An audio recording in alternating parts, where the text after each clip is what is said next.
to the taxpayer while employing Section 195. There are certain situations where a person may not be a tax resident in India and is still obliged to make remittances and deduct TDS.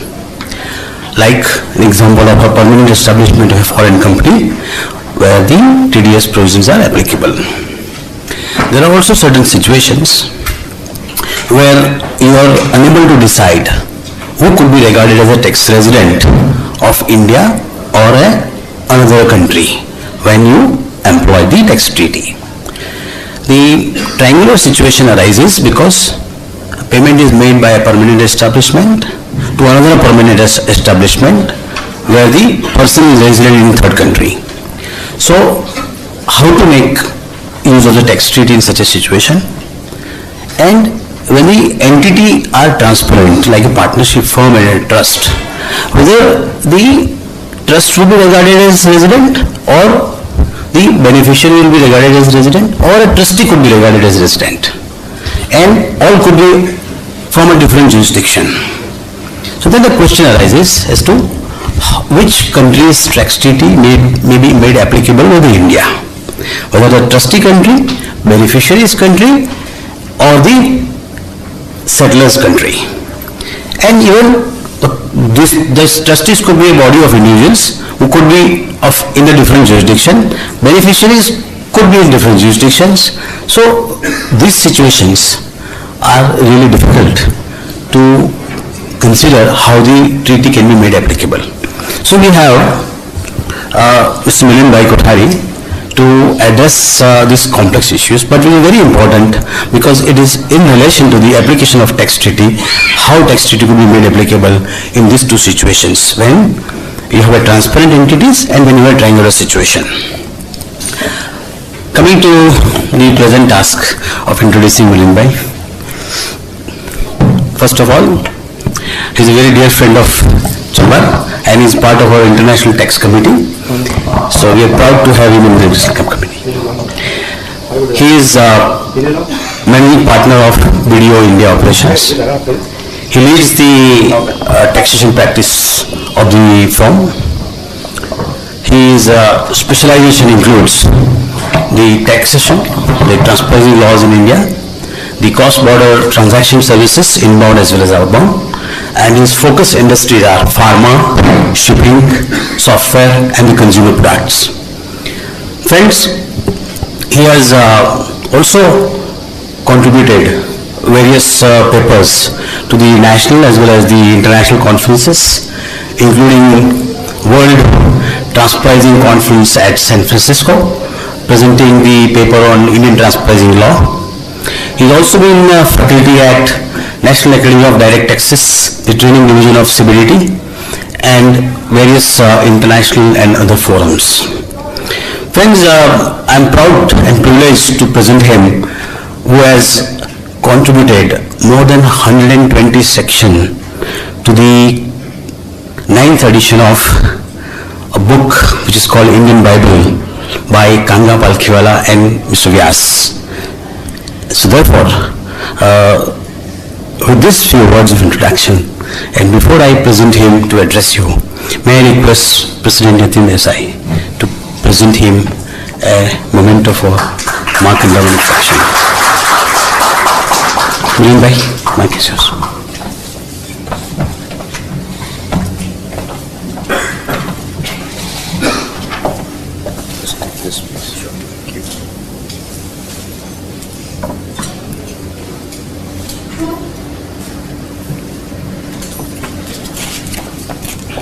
Good morning, friends. It's a privilege to be here, and thank you, Paresh Bhai, for your kind words. And I'm looking forward to giving you a presentation on a subject which, as Paresh Bhai introduced to us, has applications in practical life in many situations, especially in today's complex world, where the tax rules have not met with and kept pace with the business dynamism that we see in the world today. So this is one of those cases where, or three in fact, if I may put it this way, where we are just trying to touch upon the issues that practically we would need to deal with as we practice income tax in our daily work. So let me start by giving a short introduction.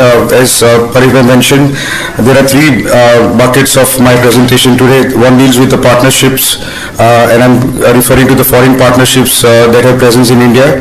Then we are looking at trusts, where the complexities in terms of trust having beneficiaries, settler and the trust in different jurisdictions, and thereafter looking at triangular cases. So that's the spectrum of things that I'm going to touch upon. Why is this partnership, foreign partnership relevance in today's times? I think if I may just give a preface to that. Significant investment in the private equity domain comes through limited partnerships. So that is one area of concern, is that how would these partnerships be taxed in India when they want to remit their income out of India. So that is one of the critical points. Thereafter, there are pension funds, professional firms, private clients, which are all having similar issues to look at. All of these require consideration from perspective of how they would be taxed in India and how we advise our clients. Secondly, if you look at the trust, trust has been a vehicle for many wealthy individuals across the world to park their wealth offshore, number one. And secondly, this is used as a tool to plan their estate duty taxes in their home countries. India does not have estate duty, as we know, but of course in the Western world many countries have estate laws which are quite draconian, and the trusts are designed to keep the wealth offshore. But of course it poses challenges when these trusts have investments in India, where the beneficiaries probably may not be in India at the same time, and also the trustees themselves could be either onshore or offshore in that situations. Of course, trusts are being viewed under the microscope at this point of time in the world. Is the BEPS initiative of the OECD has clearly taken a focus that trusts are meant to avoid taxes. So this is a special focus for BEPS initiative, and we'll see some changes happening in the next 18 months of time, has been promised by the committee. And lastly, triangular situations, how would this be relevant from a practical perspective? Again, in a dynamic world as of today, if you look at a consumer article like a mobile phone or an iPad or something like that, and looking at particularly globalized economy, we see the IP residing in one jurisdiction, manufacturing in other, marketing done from the a third country, and the customer sitting in the fourth country. This poses and creates challenges that multiple jurisdictions are involved to look at taxation from a single source of income. So these are some of these issues that practically unfold in the light of these three buckets of tax issues that are in front of us today. May I take you to the first one, that is taxation of partnership. Partnership is something that we all relate on a very simplistic basis in India. This law has been there from 1932, but of course the limited liability partnership law was introduced in 2009 on the lines of the partnership law, but of course distilled a lot from the Companies Act as well. So we have a structure which is more refined as a partnership and a company together in the form of LLP. But as far as the taxation is concerned, LLP and partnership firms are treated on parity under the Indian income tax law under section 223, where the firm is extended to mean even a LLP for that matter. However, in context of the international tax and implication thereof, the partnership law, how we practice and look at partnerships is usually complicated if you look at international tax issues in terms of two situations that are there. Is a partnership and partners, are they entitled to the tax treaty in source country as well as in residence country? That is something that is a clear issue in front of us. So just before we go into the international tax issue, very quickly a snapshot of what happens under the Indian income tax law. So we have a firm or an LLP as the first driver of the generating of the business profits, and then we have interest and remuneration as a hive off of the profit, which is deductible in the hands of the partnership firm. And thereafter we have the exempt income in the hands of the partnership partners, but of course tax in the hands of the partnership firm. This is how India tax partnership firms. And of course this set of how would I say, the derivatives of the income from the partnership firm in the hands of the partner and the partnership firm creates complexity as we go and look at what is happening internationally. If we look at how a partnership, foreign partnership would be taxed, we first need to go to section 6 and particularly section and subclause 4 for that. Foreign partnership would be considered as a resident in India if some of the control and management of its affairs situated in India.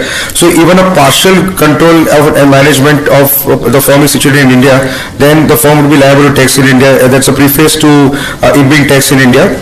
Thereafter, section 184 mandates that for a firm to be assessed as such under the Indian income tax law, it has to be evidenced by an instrument of partnership, and that the individual shares of partner should be specified in that instrument. In case if a foreign partnership is able to comply with these conditions, then it would be treated as a partnership firm under the Indian income tax law. However, in case if it does not comply, then there is another set of complexity here. It would not be treated as a firm, and therefore it is questionable whether the treaty benefit would be available to the AOP or not. That being the case, the firm would be treated as an AOP and not as a partnership firm. Going forward, assuming that a foreign partnership is able to meet with the conditions of section 184, one would need to see that how would it be taxed under the Indian income tax law. I think clearly, since there is no separate provision for taxing foreign partnerships, one may go with the premise that the foreign partnership should be treated on parity with an Indian partnership firm. That being said, let's see what happens elsewhere in the country. So we have with us, in front of us, what happens to Indian partnerships where the income is taxed in the hands of a partnership firm to start with. But of course, if there is a cover happening in terms of interest and remuneration to partners, that income will be taxed in the hands of a partnership firm. So we have what we call as an opaque structure. The firm itself is taxed under the income tax law in India. However, if you look at what happens globally, by and large, you would see that in most countries, the partnership firm is considered as a fiscally transparent entity. Mauritius, Singapore, Switzerland, UK, USA, most of these countries treat firms as a fiscally transparent entity, and the profits of a partnership firm are actually taxed in the hands of the partners. A very small, how would I say, a distinction that could be drawn is a Switzerland law, which regards partnerships as not a taxable entities in the first place at all. So some distinction there, but by and large, most of the jurisdictions outside of India, the partnership firms are treated as fiscally transparent entities. Now that's a distinct comparison with what we have in India. We are treating as opaque partnerships. Of course, there is some more complexity in terms of partially opaque and partially transparent entities, also partnership firms. You may find in certain jurisdictions like France, and this of course is none of the tax laws probably can address such complexity, and therefore it has to be on a case-to-case basis how you would want to deal with it. Let us look at how this would be treated when we look at taxation of a partnership firm under the OECD model. So number one is that if you look at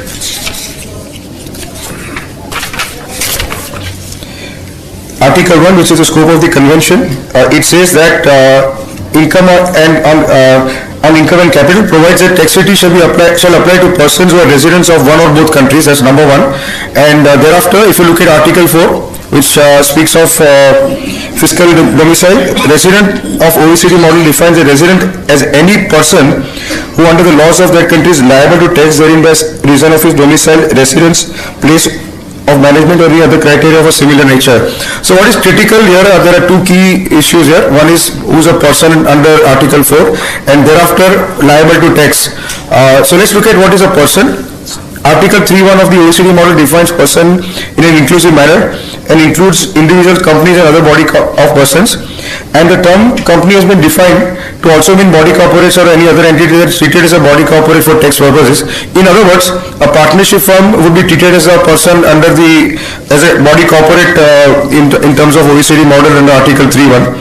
That being said, a partnership firm would qualify as a person under the Article 3, and therefore also entitled to the treaty benefit under Article 1 for that matter. Let's look at what is liable to tax thereafter, which is the second condition to look at to see where we land this in this particular subject. Of course, liable to tax in the Indian context is many controversies, and we have plethora of decisions where the judiciary has debated what is liable to tax. But of course, Azadi Bachao Andolan has culminated the discussion to say that liable to tax does not mean that there is a liability in the foreign that a foreign resident has to pay in his home country. That being said, Government of India does not accept this position even as of now. For us, it still means liable to tax means you're paying a tax in your home country, that is in your country of residence. Having said that, a partnership firm which is fiscally transparent, whereby the income of the partner is taxed in the hands of the individuals as opposed to the partnership firm, is the first preface to determine the liability to tax as an argument. And as a result, if the partnership firms are not liable to tax under domestic laws of state, it is the partners who are liable to tax. Accordingly, a partnership firm may not qualify as a resident in terms of Article 4.1 of the Model Convention. That is the first issue, is that since the firm is not liable to pay tax under Article 4.1, one may conclude that the partnership firm, since it's a fiscally transparent entity, it is not entitled to the treaty benefit. Of course, the connotation of liability tax in the Indian context remains alive in this situation as we go forward from here. Now let's look at, sorry? Can we go a little slow actually? Sure, thank you. Fiscally transparent meaning the partnership firm is not liable to pay tax in its own by itself. Whatever income is accrued to the partnership firm would thereafter have to be taxed in the hands of the partners.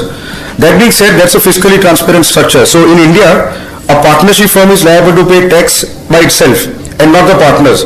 Therefore, it is called an opaque structure. Alright, so this is a distinction between a fiscally transparent structure as opposed to an opaque structure. Alright, is this feel okay? Yes, sir. Thanks. An example of treaty, under a treaty, there is any foreign partnership firm, under the treaty, how it would be taxed in India?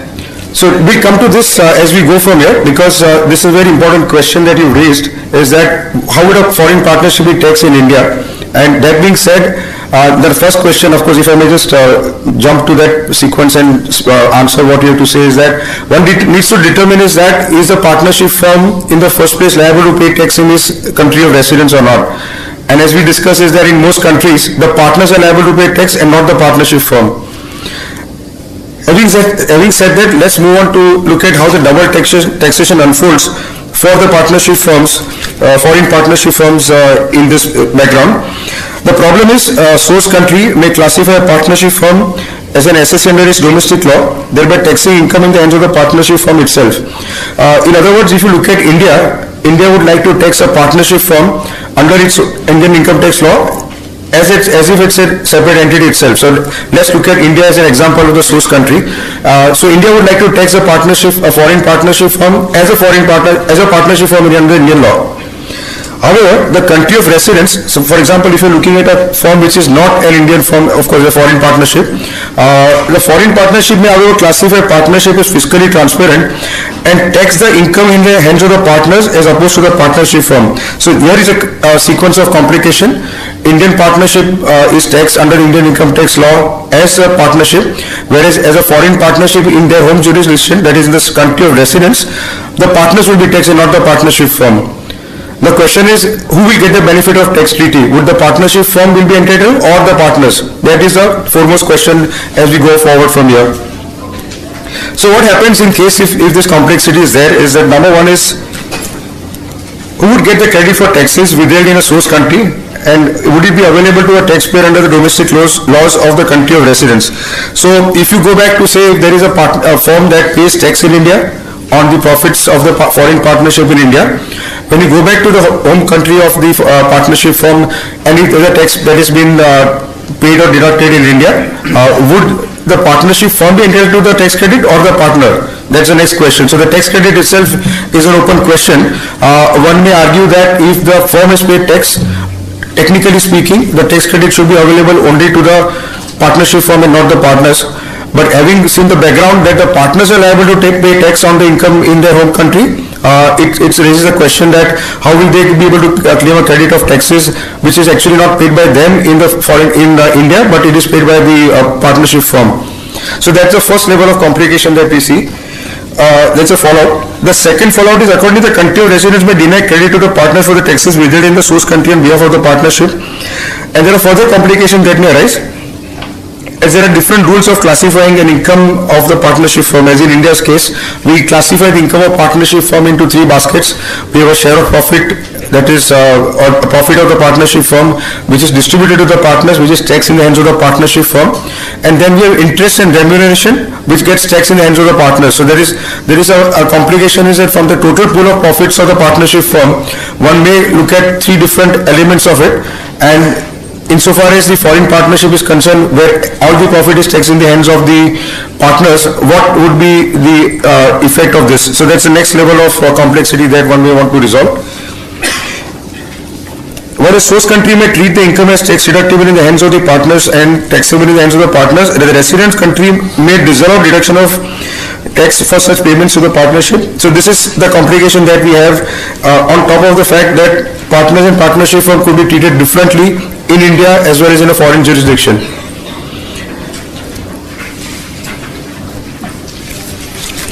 That being said, OECD well aware of the situation and the problem that partnership firms would face, given that every country has different rules of taxing partnership firms, opaque as well as transparent, also partially transparent, partially opaque. They came out with a report in 1999 called the application of the OECD. So this OECD report on partnership was released in 1999, and now it's embedded in the model convention. And in that, it has been highlighted that the countries may classify partnership firm differently and provide for different tax treatment. And this could deal with the fiscally transparent taxable entities approach. And well aware of the fact that there is double taxation, double non-taxation, both could be resultant of this particular situation. OECD, of course, has incorporated this report in the convention now. And the key highlights of how this will be treated is summarized in a few slides that we'll see now. So first issue is that partnership is not a person as per Article 3, that being the first issue. And what OECD is to say, the partnership will also be considered to be a person under Article 3, either because they fall within the definition of a company, or where this is not the case because they constitute other bodies of persons. That being the first issue that being as the OECD approach, if one may look at it. And where partnership is treated as fiscally transparent, it would not be liable to tax in that country and accordingly may not qualify to be resident for tax for treaty purposes. That is the next issue that we discussed earlier in the presentation, is that not having a liability to pay tax is a precondition for, or having to say that you are liable to tax is a precondition to qualifying under Article 4 and thereafter, of course, to Article 1 to access the tax treaty. How does OECD want to deal with it? So one of the first thing is that in such cases, there could be a special rule in the tax treaty covering partnerships could be provided in the convention. That's one way to relieve of double taxation. And if the treaty benefits are denied to a partnership, the same could be made available to the partners. That being said, as the next alternative. And the benefit should be distributed to the extent of the partnership's income allocated to the partners for tax purposes as per the domestic laws. In other words, what the OECD is saying that in case if there are issues where this double taxation arises, one of the ways to relieve double taxation would be to have a special rule in the tax treaty itself. India has such rules in the tax treaties as much as with India-US treaty as well as India-UK treaty, where there are special provisions to alleviate double taxation of partnership firms which come from US and UK for respectively, and such is the convention that could be there to relieve the double taxation.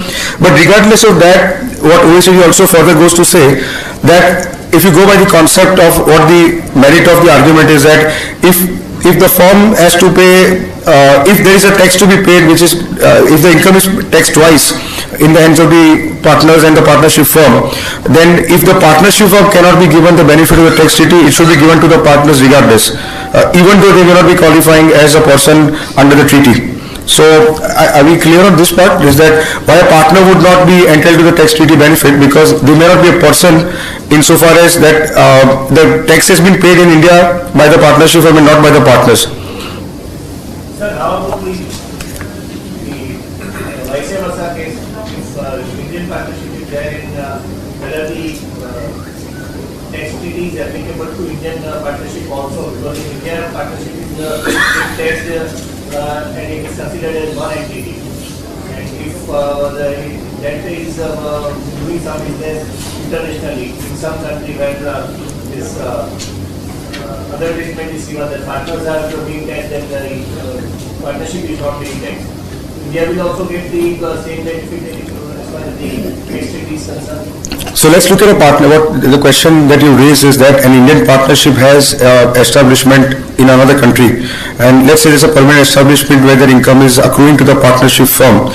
So in that sense, how will the P be taxed in the home country? Would it be taxed as a partnership firm or as a tax be paid in the hands of the partners? That being the question. So again, this is in respect of the domestic law of that country.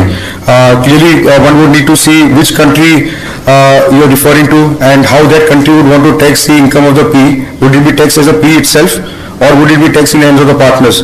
So it would be a question determinant on the domestic law of that country.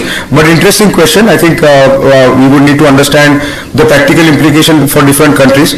But of course, since the subject today is to look at foreign remittances and more to do with foreign partnerships in India, I have not taken cases of other countries, but I think you have a valid point to look at, and I think more to say that it will be aligned with the domestic law of the country in which the Indian partnership operates. Sir, Yes.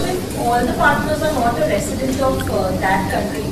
I think that's a very important question that you raised, is that, and I think we will see this complexity unfold in the later slides, is that we are given with the premise that when you look at that you want to extend the benefit of the treaty of a foreign partnership to the partners in that country, are they necessarily domiciled of that country or not is the next question that needs to be answered. So that complicates the answer to say that in case if you're looking at that you want to relieve the double taxation and give the benefit to the partners, necessarily they also need to have domicile of the country where the foreign partnership is located, which may not be the case.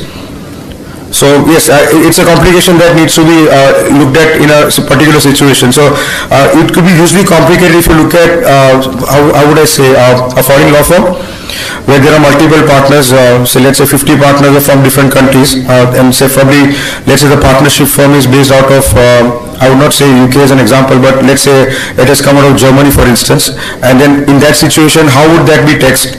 So it's an important question to look at. So going back to the presentation, so when partnership,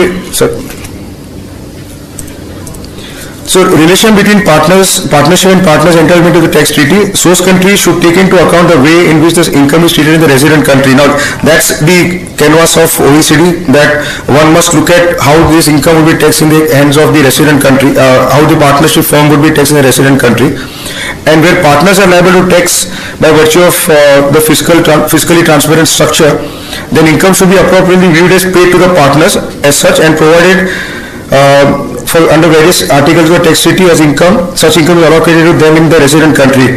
In other words, in case if there is a fiscally transparent structure, one must look through to see that it is paid to the partners, and therefore the treaty benefits should be given qua the partners and not the partnership firm. That's what the canvas of OECD, sorry, this is in 1 second.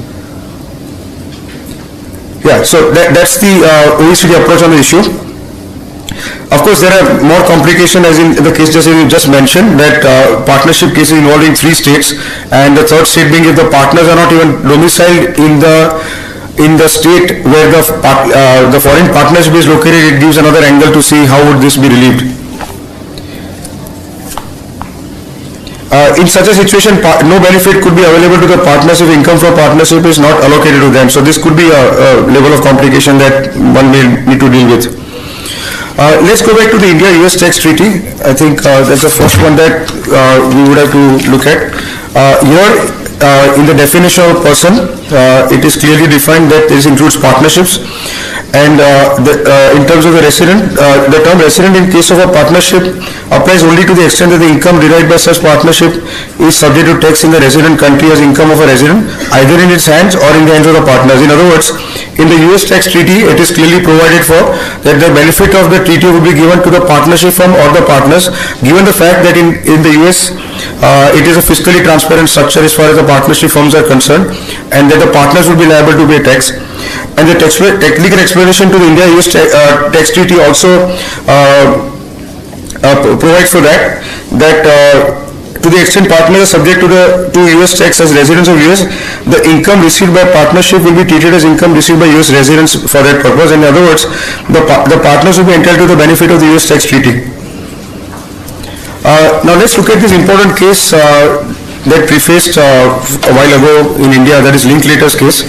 In this case, there was a law firm that was Linklaters, which was a UK law firm, and it provided services which was liable to tax in India. That was the first issue.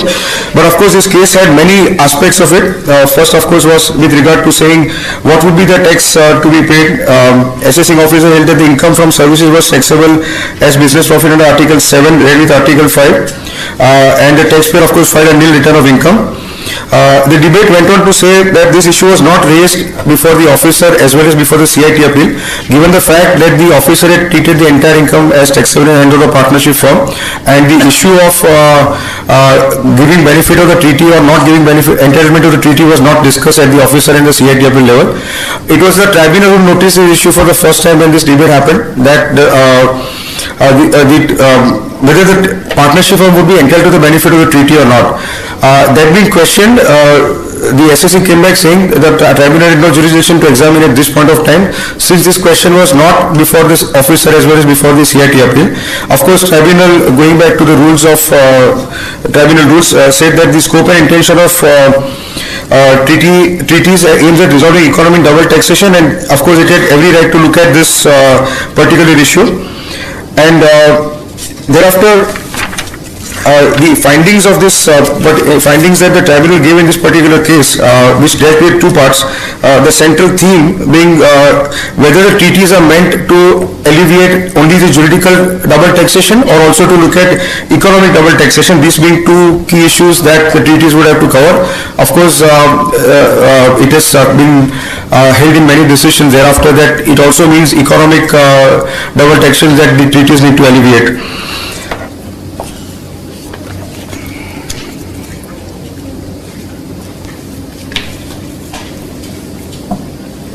I think the finding which this particular decision gave in light of the fact that this particular UK law firm was to be liable to tax in India, the relevant aspect was the right to tax the entire income, and of course the profits were also being taxed in the hands of the partner, in the hands of the partners. The finding of rather what the tribunal held in this particular situation, I will just read it out. It is fairly interesting, of course very debatable, because on one hand they moved away from the OECD approach and said something diametrically different, but of course so I'll just read out this particular. This is 71, paragraph 71. Viewed in the light of the detailed analysis above, in our considered view, it is a fact of taxability of entire income of a person in the resident state rather than the mode of taxability there, which should govern whether or not the source country should extend treaty entitlement with the contracting state in which that person has fiscal domicile. In effect, thus, even when a partnership firm is taxable in respect of its profits not in its own right but the hands of the partners, as long as the entire income of the partnership firm is taxed in the residence country, treaty benefits cannot be denied. So that's what the tribunal held, but of course I disregarded while doing so and recognizing the fact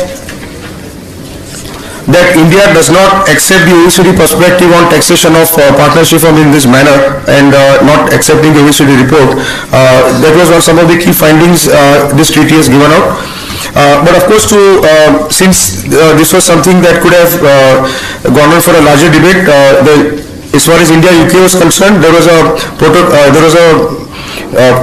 that was signed after in November 2012 between Government of India and UK, and the amendment provided that the person in the lines of the US treaty would also include a partnership firm for that matter, and that the residents should also apply to a partnership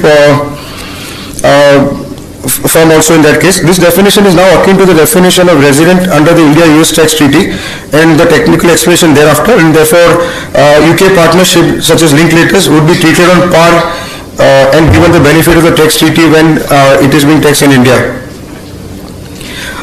Thereafter, let's look at another decision in the case of India-Denmark tax treaty, which is a recent decision. This is as much as of November of 2013.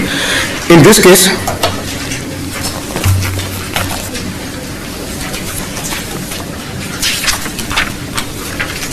this is 39 taxman Mumbai tribunal decision, and of course it relied on Linklaters to an extent, and there's a reference to that. Again, in this case, the Danish firm was a fiscally transparent firm, and the partners were liable to pay tax in India. And the tribunal held, this is of course the shipping income of the Danish firm that was being considered for purpose of taxation. What the tribunal said is that taxpayer is only represented an actual shipping business, and the freight received belongs to those two shipping companies. And as per the Danish laws, the partnership firm as such is not taxable. However, the entire income of the partnership firm is taxed in the hands of the partner, and therefore the entire income earned by the partnership firm can be said to be fully taxable in the resident state. So tribunal went a step further to say that since the entire income is to be taxed in the hands of the partners in Denmark, and therefore the treaty benefit should be available while you look at that in India. And thus, even though the taxpayer is a transparent entity, but once his income and profit is taxed in the hands of the partners, the treaty benefit should be extended to the partners also in this case. And according to the taxpayer entitled for the benefit of the India-Denmark tax treaty as a resident of that state and has a right to tax the income of the taxpayer, irrespective of the fact that the same is being taxed in the hands of the partners. So, in other words, here being a case that the fiscally transparent structure, which is that the partnership firm was not liable to pay tax in Denmark, and that the partners were liable to tax at this point of time. The question is that when you look at extending the benefit of the article on shipping, would they be entitled to the tax treaty? The tribunal held that they would be entitled to the tax treaty, regardless of the fact that the partners were liable to pay tax and not the partnership firm. So, in other words, this was more in line with how would I say, the OECD approach to an extent that if the partners were liable to pay tax, then the partnership firm should not be liable to pay tax. In such a case, who will get the tax credit in their That's a key question. The partners should be entitled to get the tax credit in Denmark on that situation. Then we are looking at another case which is which refers to the India-Switzerland tax treaty. This is a case of the Authority for Advance Ruling, 24 Taxman decision, the ruling delivered on August 27, 2012. In this case, the applicant was a Switzerland-based law firm with all its partners which are based out of Switzerland. The law firm provided services to an Indian client, and the question that was raised before the AR was whether the applicant would be considered as a resident of Switzerland under the India-Switzerland tax treaty, and whether the fees received from the Indian client would be taxable in India or not. So that was the first question, is that would the Switzerland company, Switzerland law firm be entitled to the treaty benefit or not? The AR held that the receiver of income is a partnership firm, and the person who's taxed on it is the partners under the Swiss law are not the same unlike in India. And going by the inclusive definition in Article 3D of the India-Switzerland DTA, it cannot be held that the partnership is a taxable entity in Switzerland and thus is not a person entitled to the India-Switzerland tax treaty. In other words, AR held that the Swiss law firm was not entitled to the treaty benefit in the first place, and for the reason that the partners are liable to tax, and insofar as Switzerland is concerned, it is not considered as a taxable entity in the first place, a partnership firm, that is.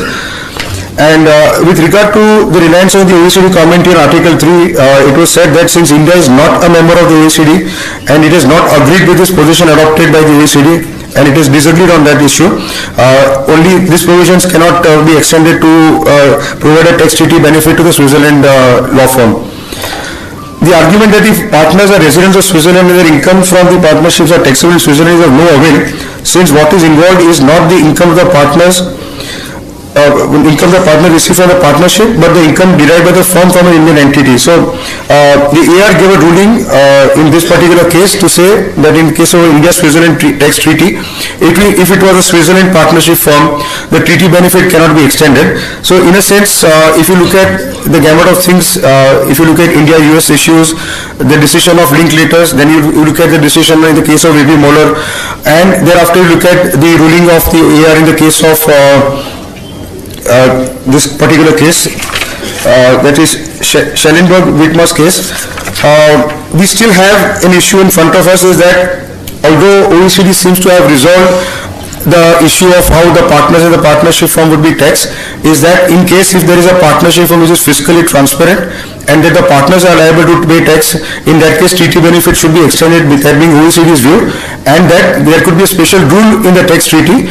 India does not accede to this particular position which is the OECD's view on the subject, and as we see in the decision of the ruling of the AR, this has been clearly adopted, is that India does not accept this position, and the fact that if the partners are to pay tax in the foreign of a foreign partnership in the country of residence, then the treaty benefit will not be given in the situation. So we have a controversy that is still alive from an Indian context in this perspective, is that to just sum up, one may want to look at the tax treaty which is with respect to every country from where you're looking at that the foreign partnership is coming from, but there is no clear answer that you can give to a client to say that how this would be taxed, whereas the tribunal has taken decisions which are in favor of the taxpayer. AR ruling clearly is in line with the approach that India has taken on the subject, and you may have an issue here in terms of a controversy in front of you.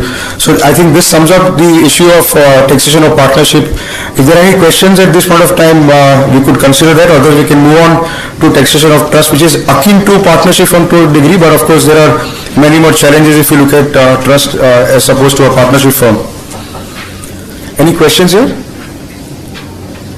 So, but the tax credit is given in the home country. So even if it is taxed in India, it's already taxed there and it's taxed in India. The tax credit will ultimately be given in the home country. So how does it matter whether India is giving them? No, the first question is that whereas India is concerned, would you even give the benefit of the tax treaty or not? That being the first question. What India says that in your home country, in a country of residence, the partnership firm is not liable to tax. That being the key word. If you're not liable to pay tax in your country of residence, and that in your case the partners are liable to pay tax and not the partnership firm, in other words, you are not even coming within the fold of Article 4. And that being the case, you should not come in the Article 1 that doesn't entitle you the treaty benefit in the first place. That being said, we will disregard that you have no treaty benefit. We would tax only under the Indian income tax law and will not give benefit of the tax treaty. That is a starting point of the debate. All right. Any other questions? All right. So we go on to the next issue in front of us. That is taxation of trusts. Of course, the basic premise is that the Indian Trust Act defines trust as an obligation annexed to the ownership of property and arising out of confidence, repose, and accepted by the owner, declared and accepted by him for the benefit of another. Of course, this is a key definition which is there of the trust. Insofar as trusts are concerned, again, we all know how and what are the nuances of a trust. So we have a settler, we have a trust property, we have trustees, we have a trust deed, and we have beneficiaries. These being are the 5 key elements of a trust from a perspective of what constitutes a trust. So we have a trust deed, we have beneficiaries, we have a settler, and we have a trustee to manage the property of the trust. That being said, as far as for the purpose of the Indian Income Tax Act, a trust is treated as a separate taxable entity, and there are several sections under the Indian Income Tax Act that deals with the taxation of trustees in different ways. Insofar as the foreign trust is concerned, we again go back to section 6(4) of the Indian Income Tax Act that provides that every person is said to be resident in India except where the control and management of the affairs is situated wholly outside India. In other words, if you're looking at a foreign trust where some of its operation of control and management is situated in India, one may look at it that this trust is liable to tax in India, that being the starting point. So the question is what constitutes that a control and management is located in India is the next issue that we look at. And of course, control and management has been a matter of significant debate in many decisions, not necessarily only on the trust but on many other decisions. And it is given to say that if the head and the brain of the business is lying outside India, no matter if the execution is done in India, still you may conclude that the control and management is situated outside India. But of course this debate is endless, and of course is also to an extent facts-based.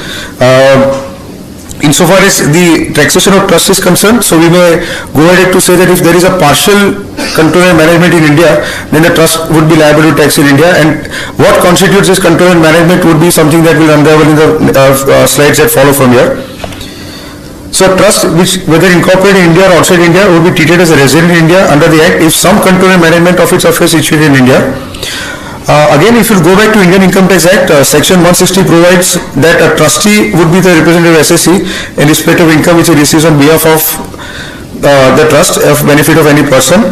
And again, Section 164 of the Act provides for determining the rate of tax depending upon the share of beneficiaries in a trust. So there are various sections which are there, Section 160, Section 164, and again Section 166 that provides that direct assessment would not be barred of the beneficiaries on whose behalf the income has been received. Any income of distribution out of the trust corpus to the beneficiary is not being taxed in India, since the trust has already paid tax on that income in India. So in India, the trust pays tax on the entire income in case if it is not if the beneficiary is not settled, and whatever distribution takes out of that income is not again taxed in the hands of the beneficiary. That's how India deals with the situation. But if you go outside India and you see what is the global situation as far as trusts are concerned, it is on a different plane. The number one issue is that in most countries, even except I think probably Mauritius, most of them treat that the trust income is to be taxed in the hands of the trustee, and some of them even take it that they are fiscally transparent entities, and that only the income that has been allocated to the beneficiary will be taxed in the hands of the beneficiary. So there are some differences in terms of taxation of how trusts are taken into account outside of India. So if you look at Mauritius, the trusts are treated as corporate entities and liable to tax on its chargeable income. So insofar as Mauritius is concerned, Mauritius tax trust as a corporate entity. So far as Singapore is concerned, trust income is taxed in the hands of the trustee, and income distributed to the beneficiary is taxed in the hands of the beneficiaries thereafter. And to that extent, that income is not taxed in the hands of the trustee. Again, in Switzerland, trusts are fiscally transparent entities, and trust income is either allocated to the settler or the beneficiaries. In UK and USA again, trusts are to be taxed in the hands of the trust itself, but to the extent income is distributed to the beneficiary, it will be taxed in the hands of the beneficiaries. So there are differences as opposed to what we see in India, how the trust is taxed outside of India. So this creates a set of complication, is that what will be taxed, and first of all, is the trust itself liable to tax and liable entitled to the benefit of the tax treaty? That being the predominant theme over here, is that is the trust liable to tax or the beneficiary? That being said, in a case of a foreign trust, if any income is taken out of the trust and given to the beneficiaries, and that the beneficiary is liable to pay tax and not the trust, this creates a set of complication from an Indian perspective. Article 1 of the OECD model provides that tax treaty shall apply to persons or residents of one or both countries. Of course, we already seen this, and this is something in the context of the partnership firm we already discussed, how Article 1, Article 4 thereafter, and then who's a person under Article 3, we already discussed in terms of the partnership firm, and same applies here. Again, the situation with regard to the liability to tax. The liable to tax again is the same issue. The trust may not be liable to tax under the domestic laws of that state, and if the beneficiaries who would be liable to tax on account of the income that the trust receives on their behalf, that's a clear possibility. In certain other countries, the trusts are taxable on their income. The beneficiary tax on the distribution of the trust corpus and entitled to claim a credit for the taxes paid by the trust. This is how foreign countries tax trust and their beneficiaries in their own countries. Accordingly, whether trust qualifies as a resident of a state in terms of Article 4 of the OECD Convention is the first question that we need to resolve in the context of how it will be treated under the domestic law of the resident country of residence. That is a pivot, as we have seen even in the case of partnership firm, is that who will be liable to tax, is a trust or the beneficiaries, and therefore would the treaty benefit be available in this case or not. Then again, we are looking at the issues of double taxation that arises on account of this, is that a source country may want to classify a trust of the trustee as an SSE under the domestic law, as in the case of India, and taxing income in the hands of the trust itself, whereas a country of residence may want to classify a trust as a fiscally transparent trust structure and tax the income in the hands of the beneficiaries as opposed to the trust. Again, the fallout is similar. Credit for taxes is the key issue, is that if there is a tax paid in India, would a credit be available in the country of residence, that being said? and according to the resident country may deny the credit to the beneficiaries for the taxes withheld in the source country on behalf of the trust. So there's a clear disconnect that happens again as in the case of partnership firms, that the beneficiaries may not be entitled to the tax credit of the taxes that is withheld in India because the tax is paid by the trust and not by the beneficiary of the trust. Again, there is a further complication in terms that the beneficiaries are liable to pay tax out of only the income that is given to them and not the entire income of the trust. So only to the extent of the money that is given by the trustees to the beneficiary in the country of residence, that's the amount of amount that is taxable in the hands of the beneficiary, not the entire income of the trust, as opposed to a partnership firm. So there is in a foreign jurisdiction as opposed to a partnership firm where we discussed earlier that they are fiscally transparent entities and the entire income is in the tax in the hands of the partners. In case of trust, that is not the case. A part of the income is taxed in the hands of the trust and only to the extent of the income that is carved out and given to the beneficiaries, to that extent only the beneficiary is liable to pay tax in a foreign country. So just to give you a very complex case study that one may see in actual practical life also. So here we have a trust which is outside India, and there are beneficiaries who are outside India as well as in India. Of course, the settler was outside India when the trust was settled, but the trustees could be an Indian trustee as well as a trustee who is outside India. Now the question, so just the first question that we need to understand is that would you consider that this trust would be liable to would be considered as a resident in India for the fact that some of the control and management of his affairs is situated in India? That's the first issue. I think this is the first debate that we need to look at, is that if one trustee is in India and one trustee is outside India, would one argue that the control and management is in India to a partial extent to qualify it under 6(4) that the trust will be liable to pay tax in India? So that's the first issue. So any thoughts on this at this point of time? I think the key issue is that it goes back to control and management and where the decisions are taken by the trust. So regardless of the fact, one may argue that there is one trustee in India and there could be several trustees outside India. So long as the decisions of the trusts are made outside India, it is arguable that the trustee is not liable to pay tax in India. But of course, clearly challenging that if you have a trust which is a foreign trust and a trustee is in India, can you deny that there is no control and management in India? Because section 6(4) only mandates that even a partial control and management would trigger a tax in India. That being said, this is clearly something one may need to look at a stage, that if there is an Indian trustee of a foreign trust, clearly complicates the taxation of the trust in India as a starting point. So, if there is a single trustee that is in India, then also it will be considered as a trust that is resident in India, because the condition is some management part should be in India. So it will be at the same time resident in both countries.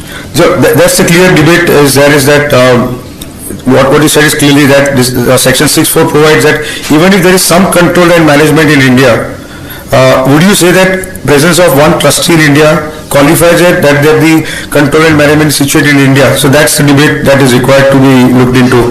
But of course, one may argue that just being for example, if there is a foreign company which is a director residing in India, does it mean that the control and management is also situated in India partially or not? That being the case, of course, there is a specific provision that the control is, unless and until it is wholly outside India, then only it is to be. So in a case of a trust, this really is a complication that one need to deal with. I have not come across any particular practical instance to narrate to you where this would be argued to say that the trust would be taxable in India. But one may want to look at it that if you look at how control and management is being perceived, that if the control and management is where the decisions are being made, and if you are able to demonstrate that the decisions are taken outside India, could you still say that the trust is liable to pay tax in India? That is the key issue.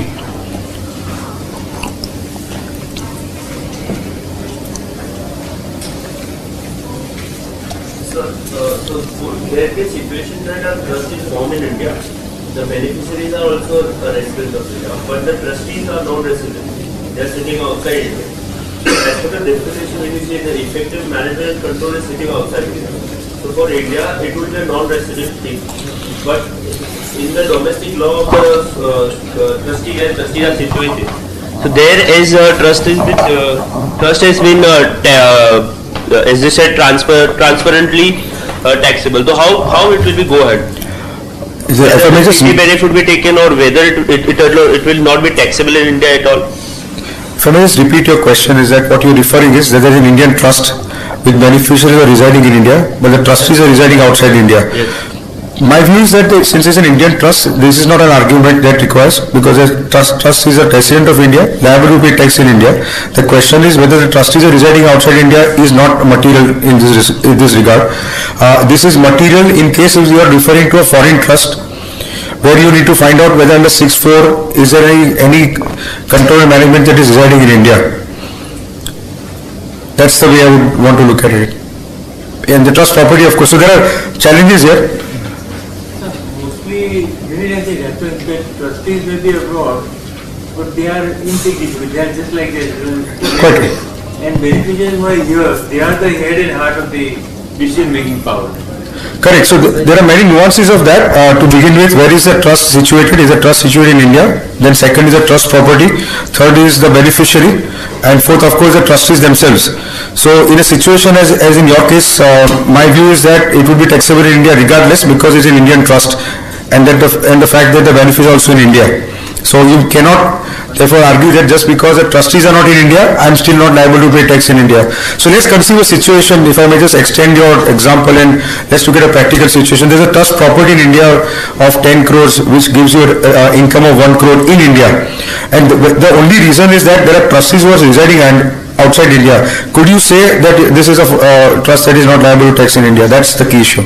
In my view, I think this is not material, because the trust property and the income is arising in India, and therefore one may want to take a view that this is not material in context that the trustees do not decide the residency of the trust insofar as Indian trust is concerned. If there are beneficiaries who are residents as well as non-residents, and it is a discretionary trust. Correct. So again, I think I would only want to start with the fact that if the trust is in Indian trust, regardless of the fact the beneficiaries are not in India, to my mind should not turn anything on its head. But settler is also not from India. So settler is, of course, has a limited role to play in the taxation once the trust is formed. What is material for us to look at is where is the trust property, where is the trust formed, where are the beneficiaries, some of these angles. But yes, I cannot disagree with the questions that you have raised, and what Nilesh is raising here is that it's a very complex situation to look at, where if I may just take away that we are not talking about an Indian trust, but you're talking about a foreign trust. There are so many complications. That property could be in multiple jurisdictions. The trustees could be from multiple jurisdictions. The beneficiary also could be multiple jurisdictions. Some of them could be in India. How do you deal with this situation? So these are clearly something that is practically feasible situations, and it requires, sorry. One of our clients has a trust in UK, and he is a beneficiary, and he received some X amount from there during the year. And we consider it as a capital receipt on the basis of what client told us, and we did not tax it. Now in assessment, the AO received notice from the UK authorities stating that you received some X amount and it is an interest income and it should be brought to tax in India.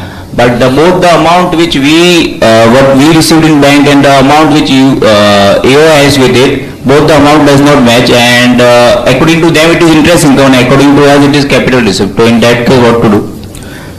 I think if I may just go back to and just repeat the question that you raised, is that there is a beneficiary who is residing in UK. India. And he received certain amount of income from the trust. Yes, from the trust. And whether this income is to be taxed in India is the first issue. Yes. And second question is that was it taxed in UK as well, for that matter? Actually, we don't know.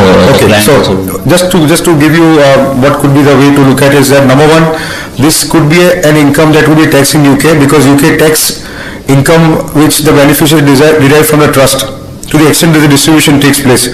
That being said, now let's look at what happens in India. If a beneficiary receives any income in India out of a trust, in my view it's an income to be taxed in India. Now question is determination of what is a quantum, as well as whether it was an interest income or whether it is a capital. I mean, you have taken a view that is a capital receipt, probably not liable to tax, because you've gone with the context that if it's an Indian trust, if any money is received by the beneficiary of an Indian trust, and since the trust has paid tax on the total income, any any bequeath out of that trust is not liable to pay tax in the hands of beneficiary. But that's not true in case of a foreign trust, because the foreign trusts are not liable to pay tax by themselves to the extent of the income that is distributed to the beneficiaries.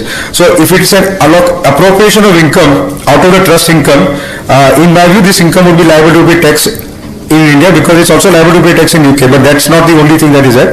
In India, since a beneficiary received an income, it will be liable to pay tax. So Quantum and the head of tax, head under which you tax income notwithstanding, in my view, that will be liable to pay tax. And what about tax credit, sir? You'll get tax credit? Well, of course, if you pay tax on the income in UK, on that income, you should be entitled to tax credit, provided you meet with the conditions of accessing the India-UK tax treaty. And, okay, you'll get tax credit. What is more important to make a decision? Is it the assets and the beneficiary that are located in India, or the control and management that is located outside India? I think if you start with, it has to be looked at as the control and management, and you need to look at the entity as a starting point, and you may not at this point of time want to look at where the trust property is situated or where the beneficiaries are located to start with. Compare this to a partnership firm, and is that where the partners are situated is not the starting point of the discussion. And in a reference to a picture that you want to draw is that you're looking at a taxation of a trust, a foreign trust in India, where a partial control and management is in India. That being said, I think these are critical issues, and I would not therefore want to put a focus and a needle on the property of the trust or where the beneficiary is located as a starting point. It's only to alleviate double taxation and thereafter look at getting tax credit of any tax that's being paid in India. One may want to look at where the beneficiary is situated. All right. So going back to the presentation,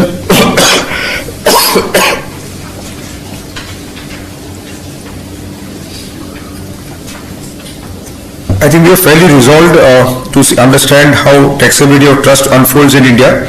That in case of discretionary trust, the trust pays tax, and in case of settled trust, the beneficiaries pays tax. That being said, in case of beneficiaries, so far as the trust has already paid tax on the income of the trust, if any income is distributed in the hands of the beneficiaries, then the beneficiaries are not liable to pay tax in India. That is a position that we have already discussed in the case and examples that we discussed a while ago. Although there have been certain judicial precedents which exempt distributions by Indian trust to Indian beneficiaries, the same may not apply in the case of foreign trust. I think this goes in reference to the question that was raised, is that in the example that the gentleman gave over there, is that if you receive an income from a foreign trust, you cannot still take the argument that you are not liable to pay tax in India, because the taxation of the trust in India as opposed to taxation in a country like UK is different. So that's the key issue over here. And thereafter, of course, when we look at the taxation of income, the clear issue that we are now confronted is to look at availability of tax credit in the hands of the person who is to pay tax. So in case of an Indian beneficiary who was subject to tax on distribution of trust funds, whether they would be able to avail the tax credit for taxes paid by the trust outside India, that's the first issue. So there's the first level of complication that is there. Again, there is no express mention in the tax treaties on the subject. So that's a key issue, is that if the beneficiary is liable to pay tax, as in the case that you gave, is that if the tax is already being paid in the country where the income has come to the beneficiary, and you have an Indian beneficiary to look at, you may want to look at the respective tax treaty to see whether you can get the benefit of the tax credit. Section 91 of the Act provides for unilateral relief for a resident for any tax that such resident has paid in a country with India does not have a tax treaty. So you may still have a situation that if you are able to establish that you are the same person who has suffered the tax in UK, and regardless of the fact that you may not have even have access to India-UK treaty, but you are able to demonstrate the tax is actually paid by you and not by the trust, you may still be able to claim the unilateral benefit of claiming tax credit section 91. So that may be an answer to the issue that you have in front of you. In certain judicial cases, it has been held that the resident can claim relief under Section 19 of the Act for taxes which are not expressly covered in the ambit of a particular tax treaty. In this context, can it be said that tax is paid by the Indian resident beneficiary when such tax is in fact paid by the trustee? So that's the level of complication that we have, is that if the tax is actually paid by the trustee, not by the beneficiary itself in the country of residence, or where the trust is where the income has been already taxed in a foreign jurisdiction, we have a complication to look at whether you can get a tax credit under Section 91 or not. So these are the level of complications that we saw in the case of trust. I think no conclusion is warranted to say that in a complex situation as one which we saw. Sorry.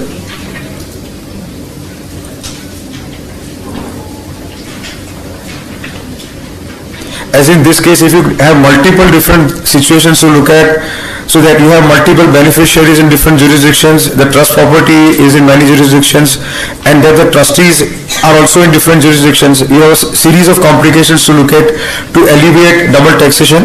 But if you are looking at a perspective of beneficiaries residing in India, I think one of the things that you may want to look at is that, have you paid tax on this income abroad in a foreign jurisdiction as a starting point, and that are you entitled to the tax treaty benefit even if to alleviate the double taxation in the first place or not. So I think these are some of the questions and answers which are specific to facts of a particular case that one may want to look at. Clearly, taxation of trust is not debated with several judicial precedents as you may find in many other situations as much. So there is not much that is available to us to really fall back on. And just to go back to what we discussed earlier in the presentation, is that although trust is something that is one of the biggest vehicles of parking wealth for wealthy individuals in foreign countries, in India it's not so fashionable as yet, and also partly arising from the fact that India does not tax inheritance at this point of time, whereas in foreign jurisdiction inheritance tax is a major issue, and therefore trust is something that they are always looking at to find out how to not only avoid income, to make it tax efficient in the life of the trust, but also to make it efficient from not to have to pay inheritance tax on the amount that is left behind to the beneficiaries. That being said, we'll move on to the next issue, that is triangular cases.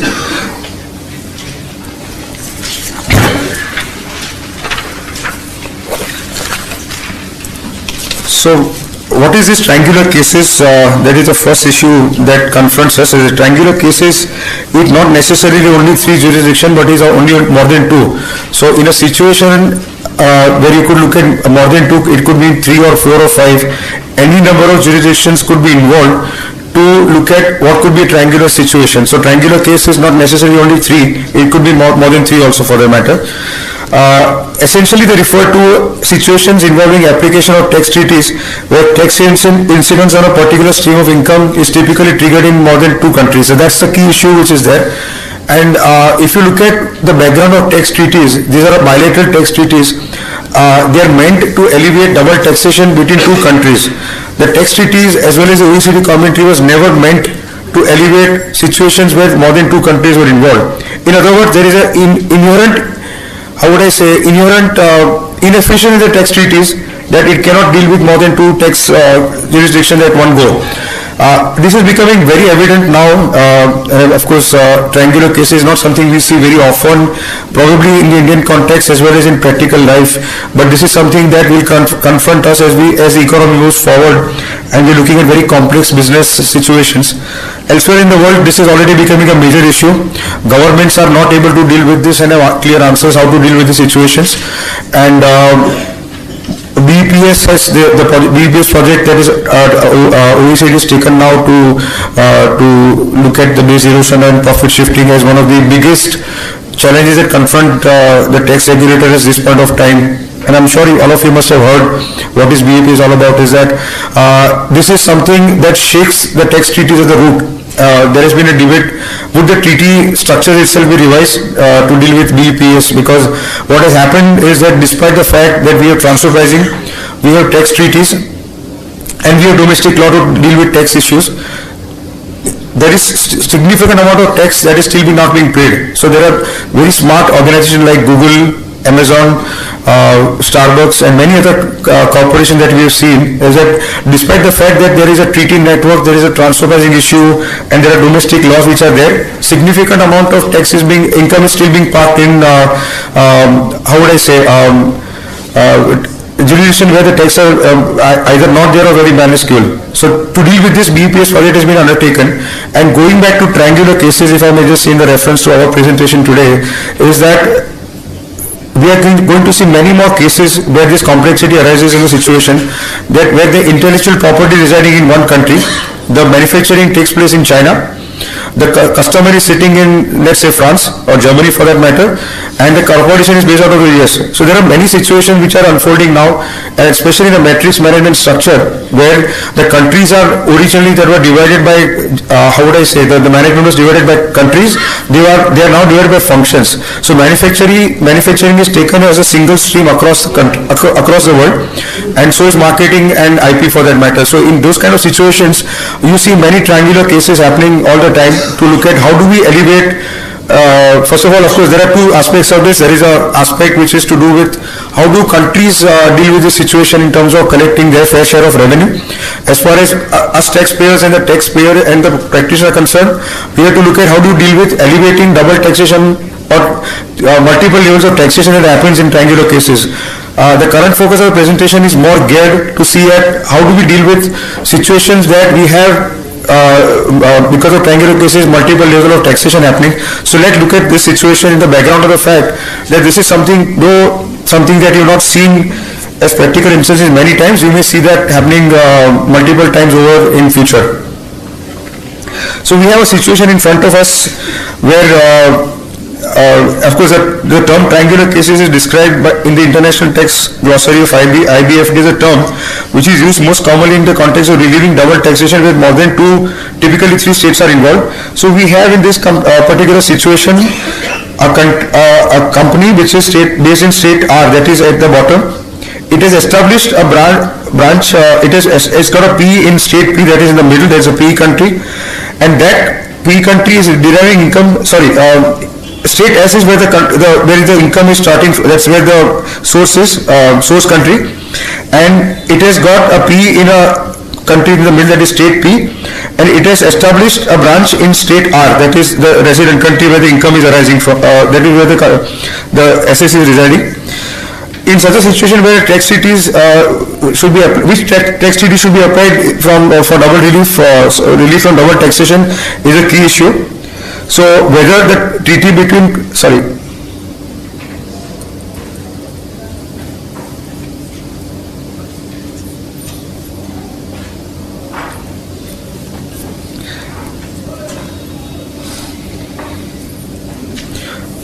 whether the treaty, which treaty has to apply. So the issue is that would the treaty between S and P would apply or R and S would apply. That's the key issue that would need to be resolved as we go from here. Bilateral tax treaties do not always effectively provide solutions to the tax implication in the triangular cases. This effect, of course, has been recognized by the OECD and, of course, do not provide a consistent solution to the problem raised by typical triangular cases. It came out with a report on triangular cases which was adopted by the OECD Council and now forms part of the OECD Model Convention to that extent. And of course, the purpose of this report was to analyze the difficulties that triangular situation confront us and discuss the practices adopted by countries and the ways in dealing with the problem. So we have aspects to cover. Number one is persons. Then we have the residents to look at. So Article 1 looks at persons who are covered by the tax treaty, which is very important to look at a triangular case. Then we have the test of residency, that assuming that are you a resident of a particular state to qualify for the benefit of a tax treaty, and then when there is a case where there are situations where a person is resident in more than two states, you need to use a tiebreaker test. So that's the definition that is there in the OECD model. The moot question in a triangular situation is whether the treaty between state R and S would apply or the treaty would apply between P and S. So if you look at it, there is a source country which is where the income is generated from, and there is a country of residence at the bottom. So would you want to look at a situation where you have you are the, suppose let's say you are in state R, where is you are the resident of R, and there is you have a P outside India, for example, and in a country, let's say in Netherlands, and thereafter look at that particular P which is there has a income derived from a third country, which is, let's say, from a country such as UK, for that matter.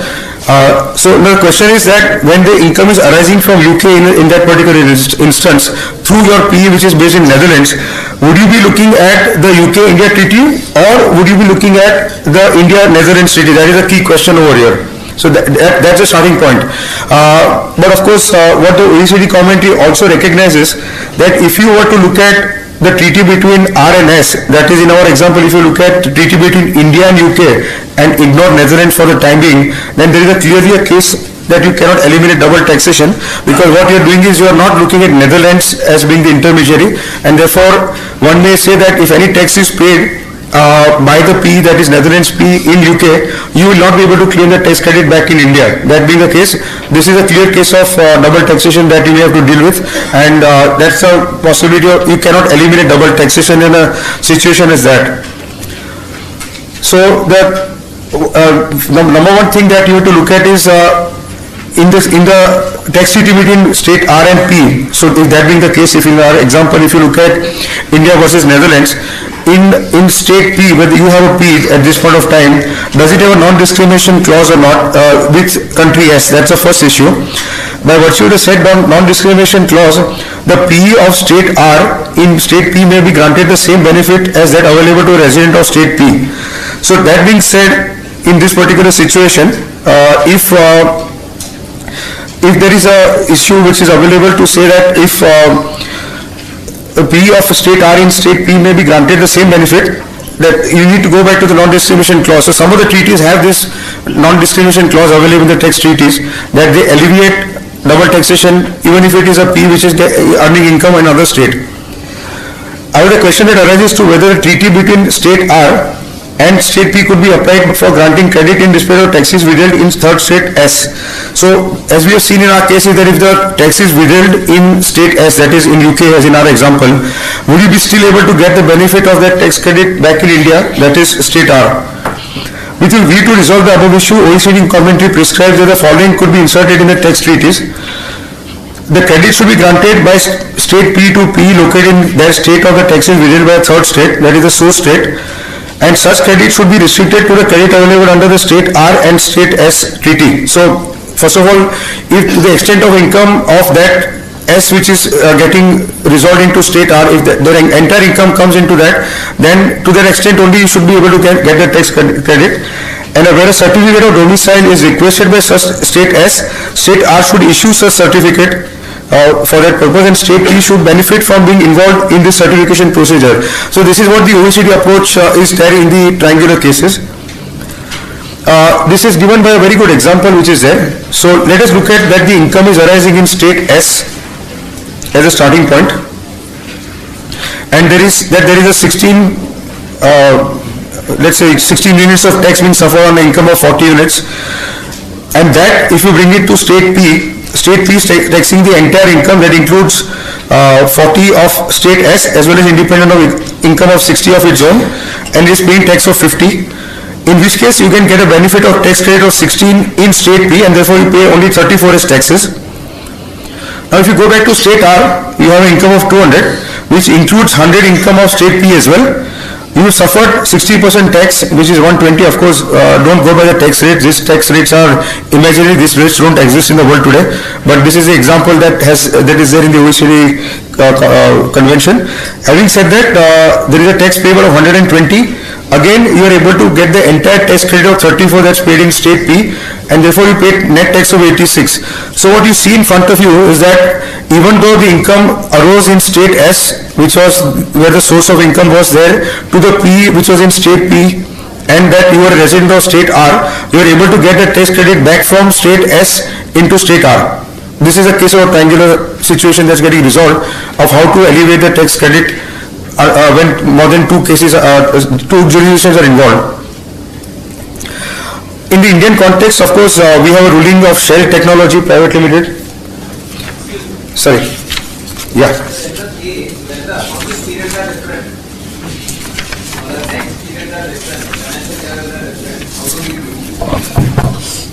we strictly go by the rates or? Sorry, can you please repeat the question? In a country R, for tax purpose, the calendar year is considered. Right. Whereas in country S, state S, April to March is considered as a financial year for tax purpose. Correct. I think I would go with the concept of saying which part of the income is being taxed if you go back to state R, which part of the income got taxed in which jurisdiction is that credit you should get back in the state R. That's the way to look at it. So you may want to break the shell of what was the accounting year in state S and state P when you look at bringing it to state R, because finally what you are offering for tax in state R is the income that's already been taxed in state S and P earlier. That's the concept. So I would not clearly worry about if the fiscal year was different for the purpose of tax in state P and S to look at how do I alleviate double taxation, or even look at getting a tax credit as in this situation.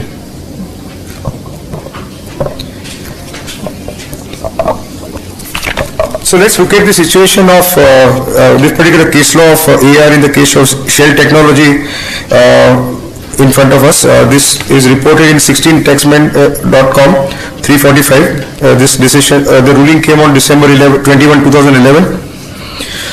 In this particular case, the Indian company which is a taxpayer had a head office in, the taxpayer was an Indian company. The group had established a Netherlands company which had a branch in Philippines. The branch in Philippines was to provide business support services to the Indian company for a monthly fee. And the taxpayer approached the AR for determining the taxability of the monthly fees so payable. AR was required to decide whether India-Netherlands treaty or the India-Philippines treaty would be applicable in the instant case. So the Indian group was looking at a service provider came from Netherlands, and the Netherlands company had a branch in Philippines from where the service was actually being provided. That was the first issue, and therefore while looking at a payment that was being made by Indian company, the key question before the AR was that would you want to look at India-Netherlands treaty or would you look at India-Philippines treaty, which is where the service was actually being provided for. So before the AR, the taxpayer contended the taxable status of a branch is to be determined on the basis of tax resident of the head office. Further, even if the P is found to be resident of both the Netherlands and Philippines by applying the Tribeca rule, India-Netherlands treaty would apply as a place of effective management situated in Netherlands. The AR observed that the Netherlands company was providing services to the taxpayer through its Philippines branch, and there was no occasion to take a view that India-Philippines treaty would be applicable in the instant case.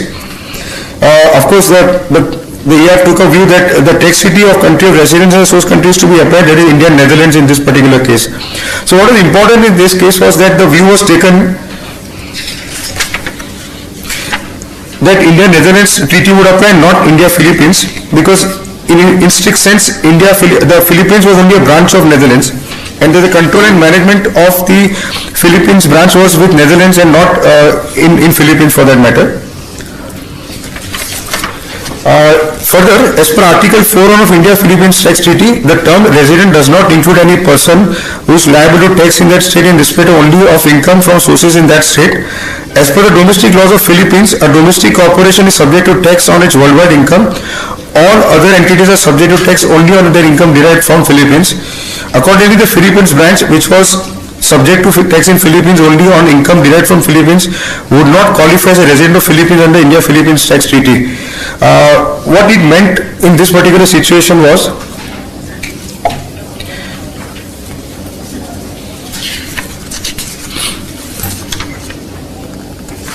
that so far as the Philippines branch was concerned, it was not a resident of Philippines because it was not domiciled in Philippines, and therefore one may not look at India-Philippines Tax Treaty as a starting point, and thereafter if you look at that the control and management was with the Netherlands company, therefore India-Netherlands Treaty has to be looked at and not India-Philippines Treaty. So that was the view which was there. But of course one may want to look at in every situation this may not be the case.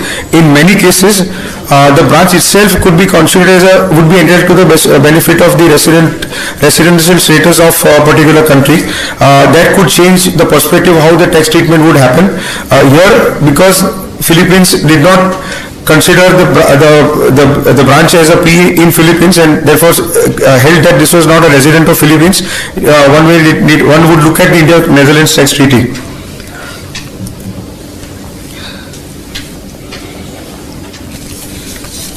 If the branch does not qualify, if I might just go to the last bullet for the lack of time, if the branch of office does not qualify as a resident of Philippines under the domestic laws of Philippines, the same cannot be considered a resident under the respective tax treaty entered into by Philippines.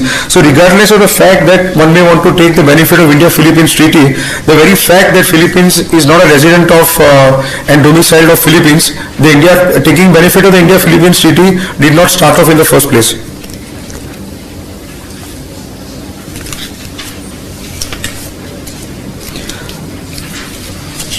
Then there are some more issues and instances of triangular cases. There is a question of dual residency. Again, this is something that is fairly, how would I say, easy to conceive in a situation that a company A is incorporated in state I, however, its place of effective management is situated in state M, and the company would be resident in state I on the basis of place of incorporation as per the domestic law. Further, company would also be resident in state M on the basis of place of effective management as per M's domestic law. Company A receives income from state S. So in this case, company A, which has incorporation which is in state I but place of effective management in state M, receives income from state S at the time of making payment from state S, which is a relevant treaty to be looked at. So would you look at state S and state I as a treaty, or would you look at state S and state M as a treaty? Given the fact that the place of incorporation is state I and the effective management is in state M. The analysis of this particular case is that residency of a company could be determined in accordance with the tiebreaker rule contained in the tax treaty between state M and I. So if you go back, if you look at state M and I, since there is both the jurisdiction, there is a potential that there is a residence, one may want to look at, to go back to the tiebreaker rule and determine which is the country in which actually the residence is there in terms of determining the treaty access. And say under this treaty between M and I, company A would be considered to be a resident of state M. Company A would file a return in state M stating that it is a resident of state M, and company A would also file a return in state I stating that it is a non-resident of state I. And therefore, company should also obtain a tax residency certificate from state M. And in these facts, the relevant treaty to be looked at the time of making payment from state S would be the treaty between state M and S. So if you go back to this example, what we have in front of us is that state S is making payment to company A. The question that state S is asking is which treaty to apply. What is resolved is that state M and I, when you look at the tiebreaker rule, it is resolved that state M is where the residence is, and therefore the domicile certificate should be available from state M, and therefore to alleviate the double taxation you should look at state M with state S to look at and see the treaty provisions between these two states. This is how we would need to eliminate the issue of double taxation in a triangular case.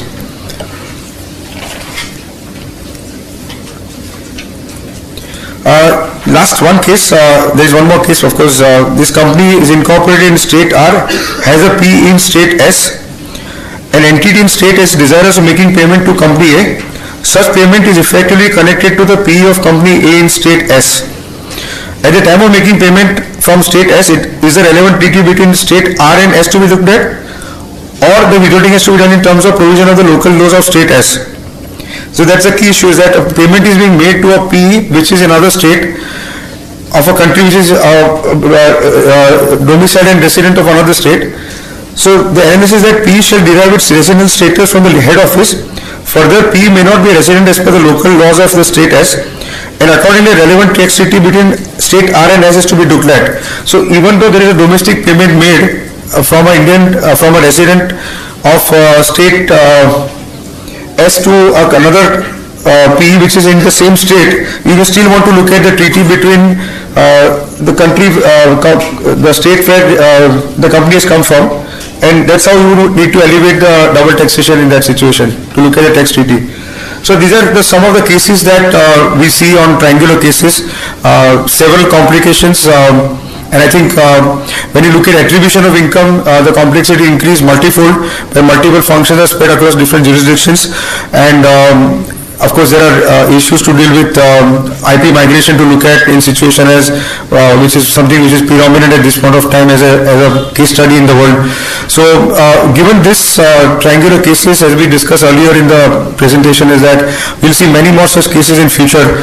I think some of these three instances could get replicated in different ways. Is that number one was that their income came from another jurisdiction. In the second case, there was a case of dual residency being to look at a tiebreaker test to break and figure out which was a treaty country that you would have to look at in that particular situation. And this being another case where a payment is made to a P which is in the same country, and whether you would need to look at that, consider this a domestic payment, or you would have to look at a treaty provision in this situation. These are some of the cases that we have dealt with in triangular cases. If there are any questions, I'll be very pleased to answer. Thank you for your patient hearing, and I think it's my privilege to be here with you. I also always consider that whenever I have to give a presentation, it gives me a great opportunity to learn the subject myself very well before I present it to the audience. So many thanks for that again to the organizers for giving me this opportunity. Thank you.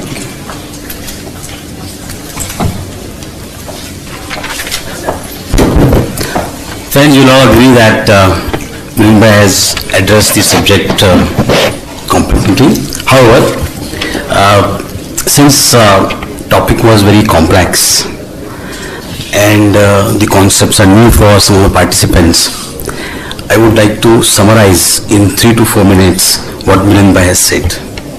And if there is an error, Milinda has a right to correct. We will start with a triangular example which she has given. You have a state S where the income has arisen, which is, let's say, India. Then you have state Netherlands where the permanent establishment is located, and you have state UK, which in his example has said state of residence. When state S has an income, it has to apply some treaty to withhold the taxes, or it has to apply the domestic tax law.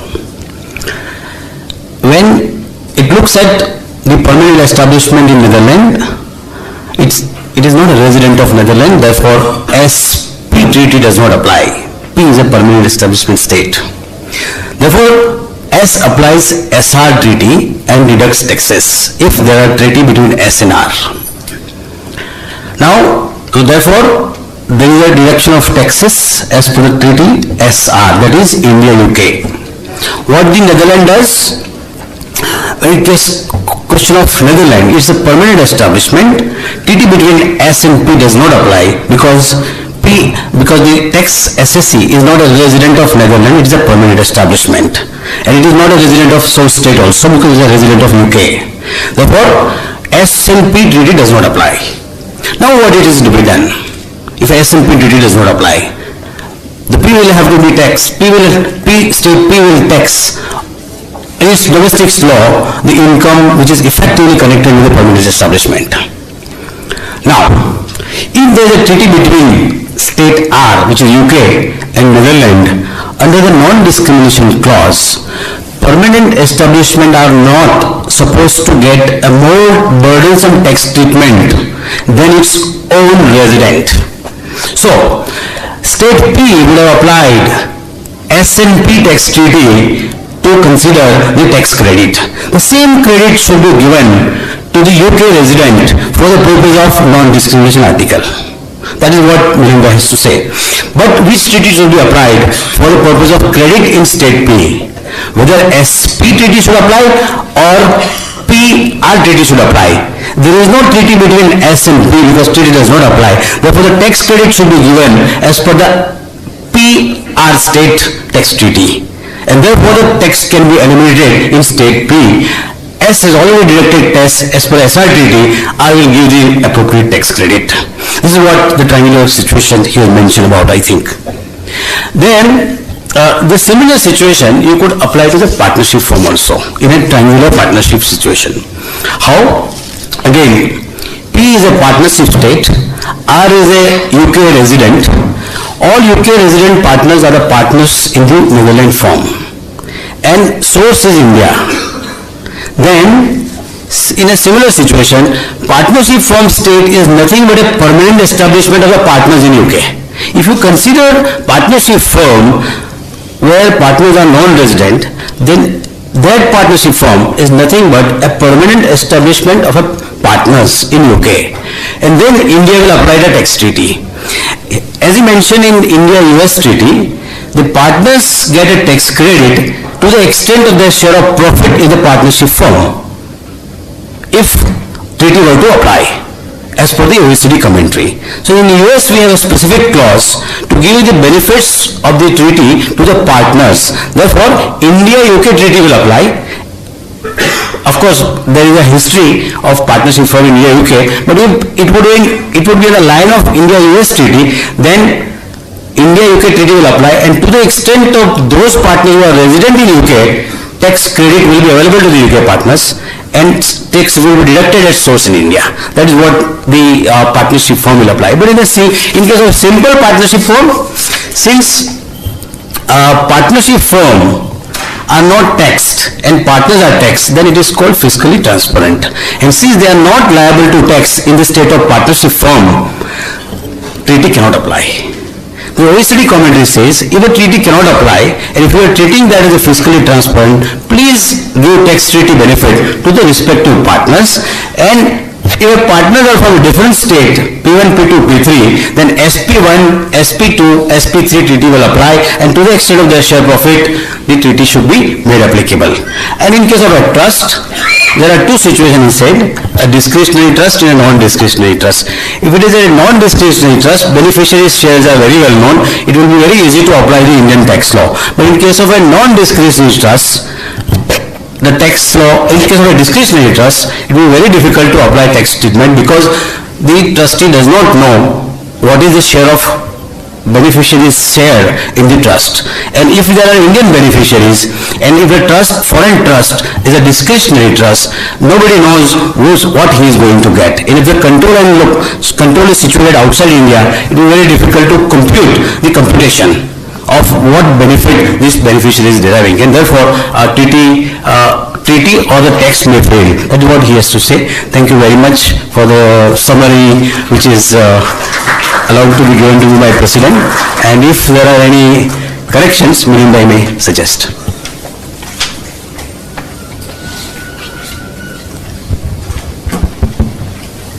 Paresh bhai did my job of illustrating with examples which I had not covered so well in my presentation. Of course, there is so much theory that has to be covered for these three subjects which were there. I was constrained not to illustrate with many more examples, but I think as Paresh bhai mentioned, these are complex issues that we have not dealt with in detail in our practice, and I think it's best understood with examples, I think, which Paresh bhai did so well. So my many thanks for that, Paresh bhai.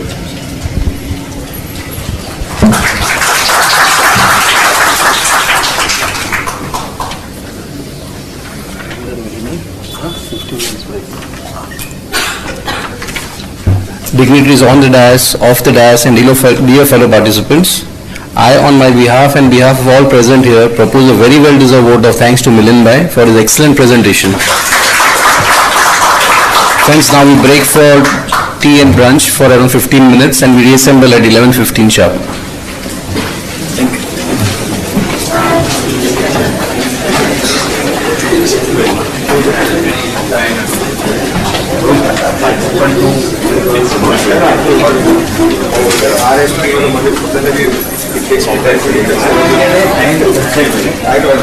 For example, this is the way you understand this concept.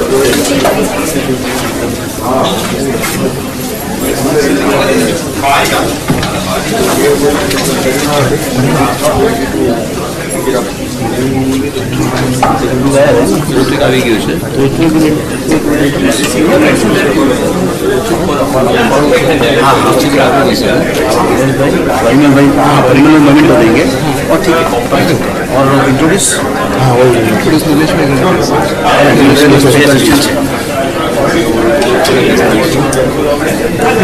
तो तुम्हें introduce निकलना introduce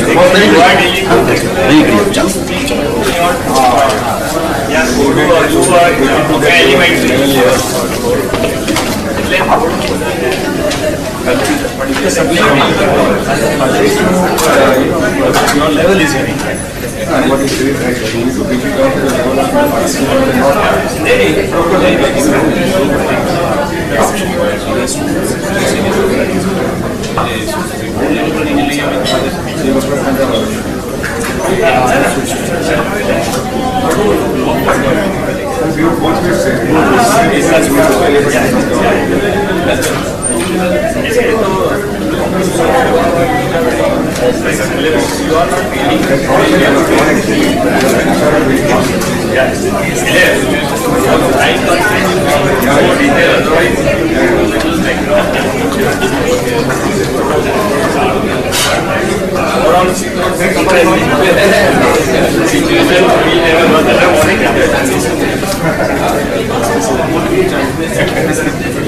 these are always been last question. I will follow PP. Very much for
or I would have completed also not knowing it.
Decide नहीं होते ना इसके लिए बाद में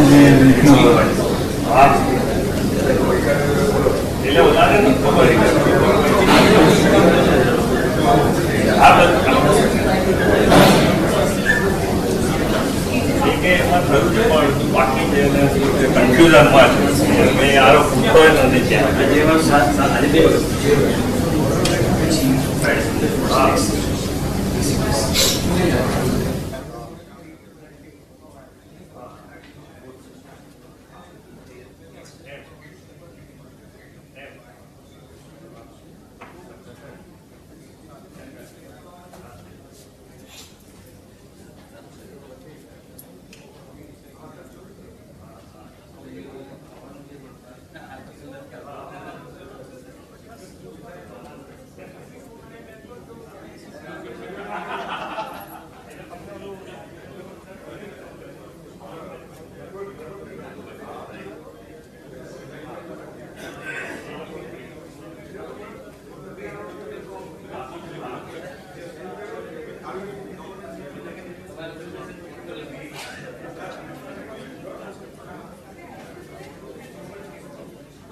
स्क्रीन रेजोल्यूशन जो हमारा है ना, स्क्रीन रेजोल्यूशन, स्क्रीन रहता है ना ये बड़ा करने का, वो सेटिंग बराबर नहीं है, छोटा आता है।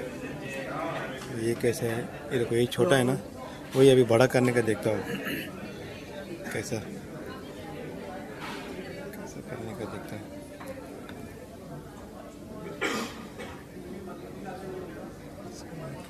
लेकिन बड़ा करेगा तो फिर साइड में कटेगा। देखते हो कैसा करने का।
अरे रे, ये तो छोटा हो गया।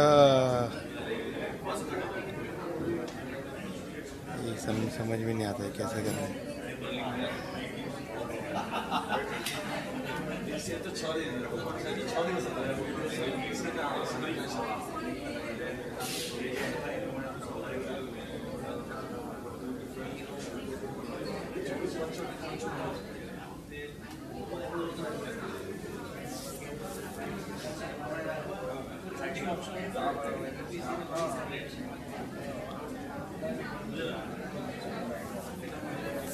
सिस्टम कैसे समझ में नहीं आता है।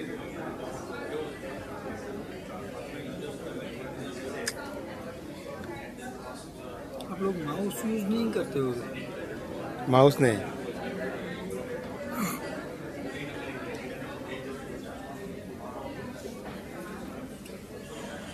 हम लोग तो माउस ही यूज करते हैं। अच्छा, इसमें हमको जमे हो मतलब कभी कभी का माउस भूल गया क्या उधर उधर तो, लेकिन माउस की बिगड़ नहीं होएगा हमारे काम।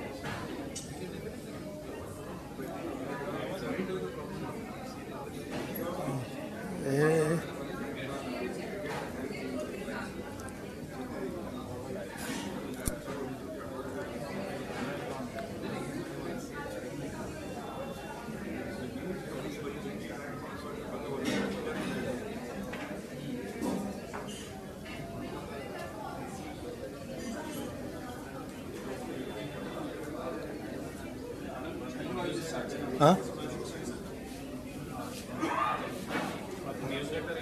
हाँ हाँ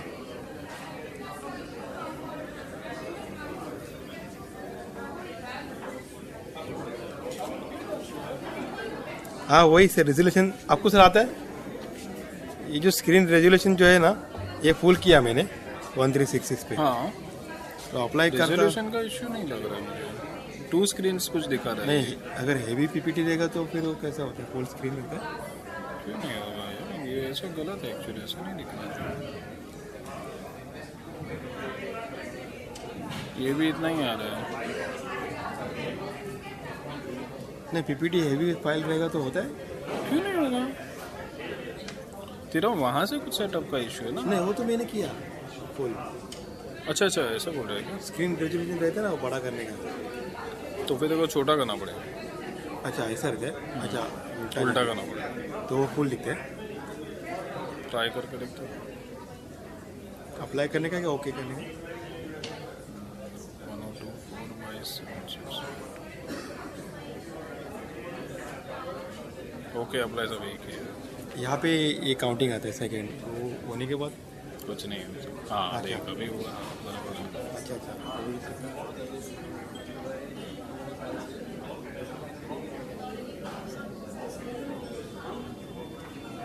क्या हो गया? हाँ हाँ अच्छा अच्छा, बराबर है। हाँ अभी बराबर है। मैं वही सेटिंग देख रहा था। ओके, तो जितना छोटा करेगा उतना बड़ा देगा। बड़ा दिखेगा।